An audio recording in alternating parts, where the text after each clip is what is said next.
Israel naglungsad ng preemptive strike laban sa Iran. State of emergency idineklara. Naglunsad ng Israel ang mga tinatawag nitong preemptive strike laban sa Iran ayon kay Israel Defense Minister Israel Katz kasabay ng pagdeklara ng state of emergency sa buong bansa.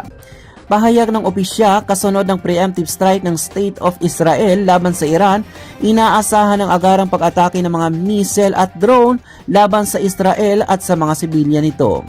Inulat ng Iranian state media na ilang pagsabog ang sunod-sunod na narinig sa kabisyera ng Tehran habang patuloy na tumitindi ang tensyon sa rehiyon. Isang opisyal ng Estados Unidos ang nagsabing walang direktang partisipasyon o tulong mula sa US sa mga isinasagawang pag-atake ng Israel sa loob ng Iran. Kinumpirma rin ng isang Israel official na ilang beses na nagpulong ang National Security Cabinet ng Israel magdamag bago isinagawa ang opensiba. Samantala, isinira na ng Israel ang kanilang airspace hanggang sa susunod na abiso ayon sa Ministry of Transportation ng bansa. Ang panibagong hakbang ng militar na ito ay naglalagay sa rehiyon sa mas matinding panganib ng malawakang sagupaan habang nakaamba ang mga posibleng pag-atake mula sa Iran bilang ganti.